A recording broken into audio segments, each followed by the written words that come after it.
ক্ষমতার কেন্দ্রীকরণ ও বিচারহীনতা রাষ্ট্রীয় প্রতিষ্ঠানকে দুর্বল করেছে। জাতীয় নাগরিক পার্টি বিশ্বাস করে মৌলিক ও কাঠামোগত সংস্কার ছাড়া স্থায়ী গণতান্ত্রিক রূপান্তর সম্ভব নয়। একটি মাহেন্দ্রক্ষণে আমরা দাঁড়িয়ে আছি। আগামী 2 সপ্তাহের মধ্যেই জাতীয় সংসদ নির্বাচন অনুষ্ঠিত হতে যাচ্ছে।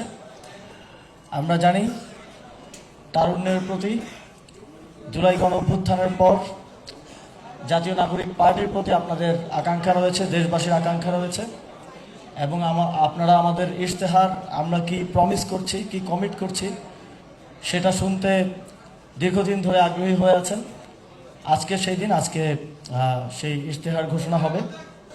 বাংলাদেশের রাষ্ট্র গঠনের ইতিহাস এদেশের মানুষের রক্তের এবং আত্মত্যাগের ইতিহাস, কিন্তু বাস্তবতা হচ্ছে স্বাধীনতার 55 বছর পরও আমরা গণতন্ত্র, সাম্য এবং মানবিক মর্যাদা এবং জনকল্যাণমুখী একটি রাষ্ট্র প্রতিষ্ঠা করতে ব্যর্থ হয়েছি।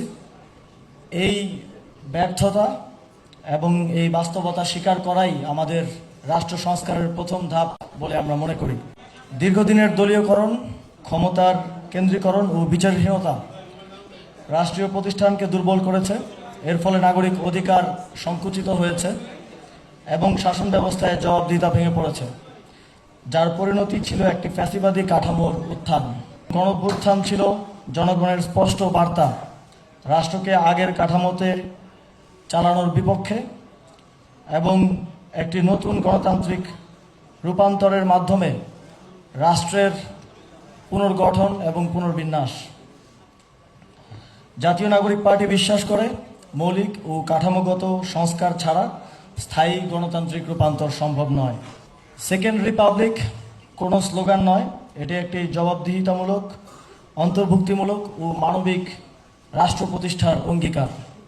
সংগ্রামী উপস্থিতি, আমরা বাংলাদেশের রাজনীতির ইতিহাসে বাংলাদেশের নির্বাচনের ইতিহাসে অনেক ইশতেহার দেখে থাকি।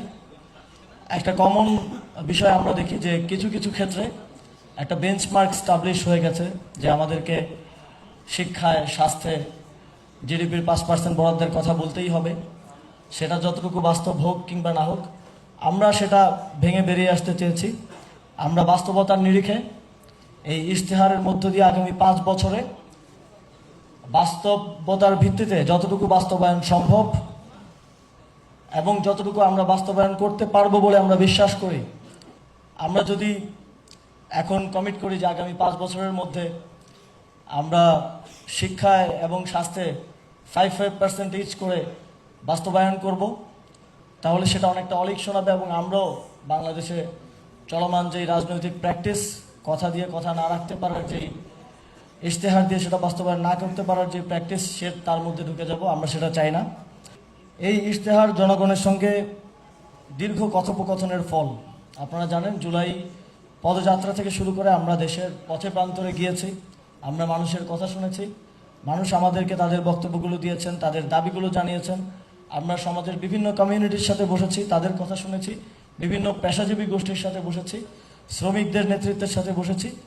সকলের কথার ভিত্তিতে এই ইশতেহার